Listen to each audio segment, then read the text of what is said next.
हम भी एक दिन केदारनाथ आएंगे महादेव। सुना है वह स्वर्ग से।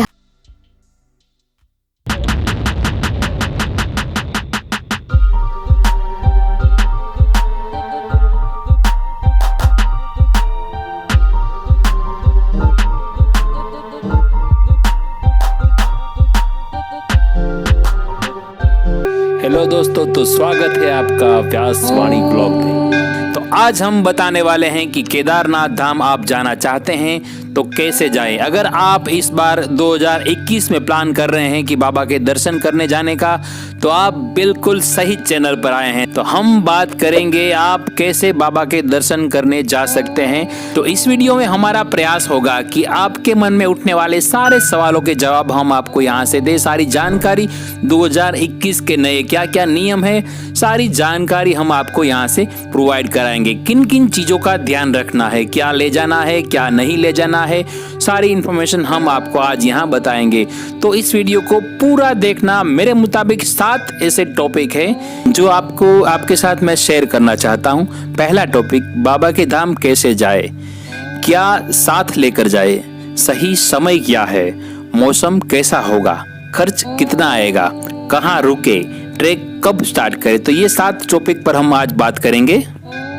जो 16 किलोमीटर का जो ट्रैक है उसमें क्या करना है, कैसे ट्रैक करना है, संपूर्ण जानकारी जो आपको हेल्प करेंगी ट्रैक में। तो वीडियो को स्किप मत कीजिएगा। 10 मिनट का ये वीडियो शायद होगा, तो इसे पूरा देखिएगा। तो आपको पता ही है कि बाबा के दर्शन के लिए देश विदेश से लोग आते हैं, देश के हर एक कोने से यहाँ लोग आते हैं। तो आप भारत के किसी भी कोने से आते हैं, आप बस या ट्रेन से आते हैं, तो आपको हरिद्वार आना ही होगा। हरिद्वार के अलावा आप ऋषिकेश और देहरादून से भी केदारनाथ जा सकते हैं। और अगर आप फ्लाइट से आ रहे हैं तो आपको देहरादून ही आना होगा। देहरादून से ही आपको फिर फ्लाइट के बाद वहां से सोनप्रयाग के लिए बस मिल जाएगी। बसेस की सर्विस आपको तीनों जगह से मिल जाएगी। और आपको सिंपल बस में जाना है तो उनका चार्ज 350 से लेके 500 के अंदर। अगर आपको वोल्वो में या एसी बस में जाना चाहते हैं तो 700 से लेके 1000 का चार्ज उसमें लग सकता है। प्राइवेट बस है वो आपको हरिद्वार बस स्टैंड के बाहरी ट्रैवल एजेंसी होती है, वहाँ से आपको बुकिंग कर सकते हैं। आप वहाँ जाके बुक कर सकते हैं, अन्यथा आप वहाँ से ऑनलाइन भी बुक कर सकते हैं। ज़्यादातर लोग हरिद्वार से ही जाते हैं, तो हो सके तो आप हरिद्वार से ही जाए, क्योंकि वहाँ से आपको जाने में थोड़ा ईजी रहेगा। हरिद्वार से ही रोज सुबह 5 बजे सोनप्रयाग के लिए बस शुरू हो जाती है। दोपहर बाद कोई डायरेक्ट बस नहीं है। मेरी सलाह माने तो आप सुबह वाली जो बस है सुबह 5 बजे उसी में ही निकलने का प्रयास करें। अगर आप हरिद्वार एक दिन पहले आ जाते हैं तो अगले दिन का टिकट बुक करवा लीजिए, क्योंकि सेम डे के लिए टिकट मिलना थोड़ा प्रॉब्लम है, वो भी सीजन के टाइम में। और बस आपको सोनप्रयाग तक ले जाएगी। बस का वन वे चार्ज है 350 रुपए। सुबह हरिद्वार से 5 बजे निकलेगी और शाम को 5 बजे सोनप्रयाग पहुंचा देगी। तकरीबन 12 घंटे का रन है, मगर उसमें आपको बेहतरीन नज़ारे देखने को मिल जाएंगे। तो आपके 12 घंटे इजीली निकल जाएंगे। बात करें स्टे की, तो आप सोनप्रयाग में भी स्टे कर सकते हैं और वहां से 5 किलोमीटर दूर गौरीकुंड में भी आप स्टे कर सकते हैं। सोनप्रयाग से गौरीकुंड जाने का 20 या 30 रुपया शेयरिंग कार का चार्ज है। आप अपने प्राइवेट व्हीकल लेके भी गए हैं तो आपको सोनप्रयाग में ही पार्किंग करना होगा, क्योंकि गौरीकुंड तक प्राइवेट कार नहीं जाती है। वहाँ की जो शेयरिंग टैक्सी है उसी में ही आपको गौरीकुंड जाना होगा। ज्यादातर लोग गौरीकुंड से ही अपना ट्रैक स्टार्ट करते हैं, जो आखिरी के 16 किलोमीटर है ट्रैक से। वो बाकी शेयरिंग कार से, टैक्सी से ही वहां तक पहुंच जाते हैं। अगर आपको सोनप्रयाग से ही ट्रैक शुरू करना है तो गौरीकुंड का जो 5 किलोमीटर का ट्रैक है वो भी उसमें प्लस हो जाएगा, यानी कि 16 + 5 21 हो जाएगा।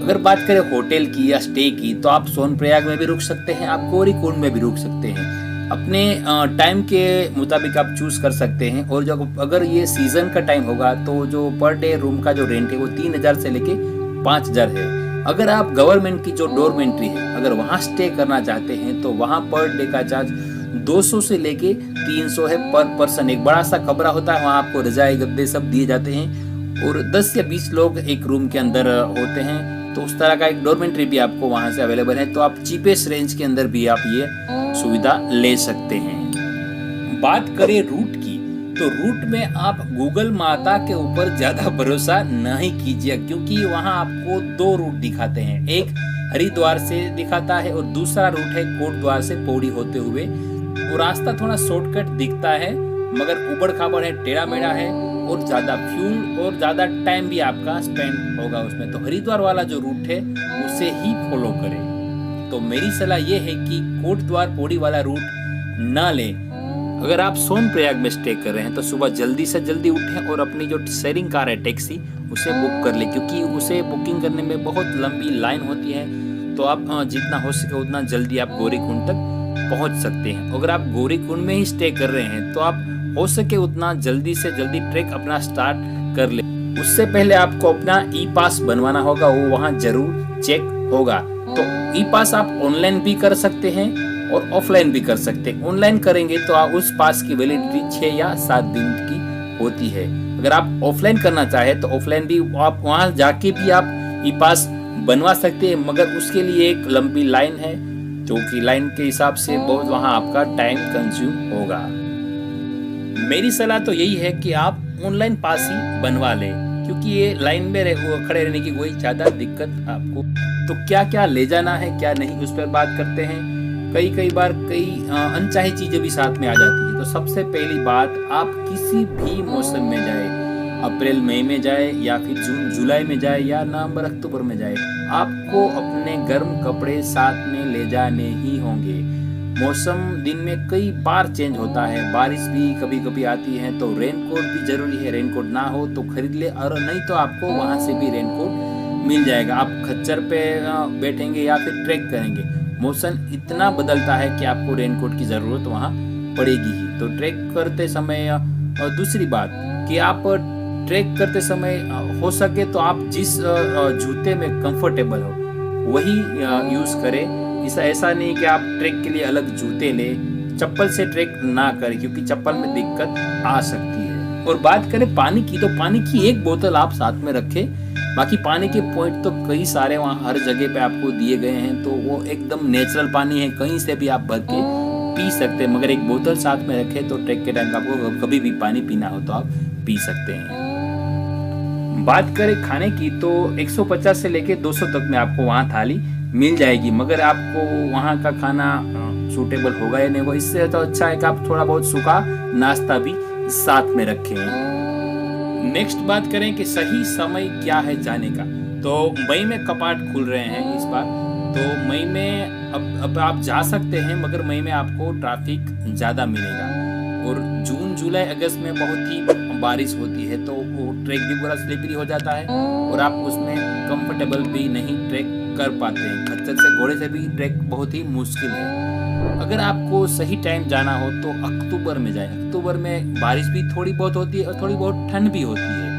और आप अक्टूबर के पहले यानी कि मई जून जुलाई में जाएं तो आपको स्नोफॉल भी मिलेगी, आपको ग्लेशियर भी मिलेगी। वो आप अपने अकॉर्डिंग चूज कर सकते हैं कि आपको किस सीजन में जाना है। तो बात करें ट्रैक हम कब स्टार्ट करें, सुबह 5 बजे, 6 बजे, 7 बजे, कम से कम 7 बजे तो आप अपना ट्रैक स्टार्ट कर ही दें, क्योंकि जितना आप लेट स्टार्ट करेंगे उतना ही आप वहाँ लेट पहुँचेंगे।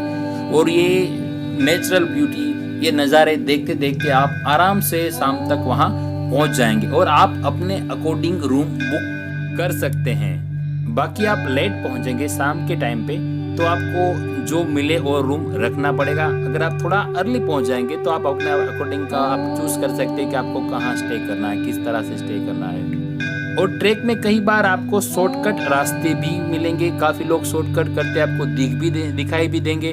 तो मेरी सलाह यह है कि शॉर्टकट ट्राई ना करें। शॉर्टकट में आपको थकावट ज़्यादा मिलेगी होगी और आगे का ट्रैक आप इजीली नहीं कर पाएंगे। तो हो सके उतना जो ट्रैक जो रूट तय रूट है उसी रूट पे चले। और बात करें मेडिसिन की, तो आपको भी किसी भी प्रकार की बीमारी है, तो आप सांस की बीमारी है तो आप हो सके तो ट्रैक ना ही करें, घोड़े या खच्चर से ही जाए। और बाकी पेन किलर है, सिर दर्द की दवाई है, वो सभी साथ में ले जाए। और ऑक्सीजन की कमी के लिए आपको वहाँ नीचे से भी बोतल मिल सकती है और मेडिकल से भी आप वो बोतल ले जा सकते हैं, मगर आप वहाँ से नीचे से लेंगे तो अगर आपने यूज नहीं किया तो वापस दोगे तो आपको वहाँ से रिफंड भी मिल जाएगा। तो ऑक्सीजन की बोतल आपको वहाँ नीचे से ही मिल जाएगी। बात करें घोड़े या खच्चर का चार्ज, वो 2500 से लेके 3000 रुपए है एक साइड का। और रिटर्न का आप अपने अकॉर्डिंग डील कर सकते हैं कि रिटर्न का कितना चार्ज वो अपने आप डील कर सकते हैं। और घोड़े और खच्चर का जो बुकिंग है वो आपको वहाँ काउंटर लगा हुआ होता है, वहीं से ही आपको बुक करवाना होगा जाने के लिए। अगर आपको हेलीकॉप्टर से जाना है तो आपको गौरीकुंड या सोनप्रयाग आने की जरूरत नहीं है। सोनप्रयाग से भी नीचे आता है फाटा, वहां से हेलीकॉप्टर की बुकिंग होती है और हेलीकॉप्टर आपको सीधा बाबा के धाम पहुंचाएगा। वहां हेलीपैड बना हुआ है, वहां से तकरीबन 1-8 किलोमीटर या आधा किलोमीटर का कुछ ट्रैक है हेलीपैड के बाद। और हेलीकॉप्टर का चार्ज 5000 रुपया है, जो कि ये पीक सीजन का चार्ज है। और नीचे से थोड़ा कंपेयर करें होटल का और खाने का, वो थोड़ा अब ज़्यादा देना पड़े। पूरा सामान ऊपर लेके आते हैं तो उसका चार्ज थोड़ा होटल का और खाने पीने का चार्ज थोड़ा ज़्यादा होगा, तो उस चीज़ का भी आपको ध्यान रखना होगा। तो बात करें टोटल कितना खर्च होगा जाने आने का, तो हम जो टोटल कर रहे हैं, कैलकुलेट कर रहे हैं, वो हरिद्वार से लेके हरिद्वार तक का कैलकुलेट करेंगे। तो आप कहीं से भी आ रहे तो हरिद्वार तक का आप अपना खर्च दूसरा उसमें ऐड कर दीजिएगा। तो हम यहाँ 2 लोगों का बजट प्लान कर रहे हैं, उसके मुताबिक 700 रुपया 2 लोगों का होगा सोनप्रयाग का, और सोनप्रयाग में स्टे का 3000 रुपया होगा। 60 रुपये गौरीकुंड तक जाने का शेयरिंग टैक्सी का होगा। 1000 रुपया नाश्ता का, दिन का पूरे दिन का खाने का होगा। 1000 रुपया नेक्स्ट डे का खाने का होगा। वापस रिटर्न में आएंगे उस दिन का भी हम 1000 रुपया खाने का गिनते हैं, और 4000 रुपया होटल का वहाँ रुकने का। कुल मिला के 10,760, मतलब कि 15,000 रुपये आप लेके चलिए, मान के चलिए। तो हरिद्वार से लेके हरिद्वार तक का खर्च 15,000 आ सकता है। तो कैसा लगा आपको ये वीडियो? और इस तरह की इंफॉर्मेटिव वीडियो भी एक सीरीज हम शुरू कर रहे हैं। तो अच्छा, अगर आपको ये वीडियो पसंद आया तो लाइक, शेयर और सब्सक्राइब जरूर करें। अपने दोस्तों को जरूर शेयर करें जो केदारनाथ जाना चाहते हैं। तो मिलते हैं नेक्स्ट वीडियो में। जय भोलेनाथ।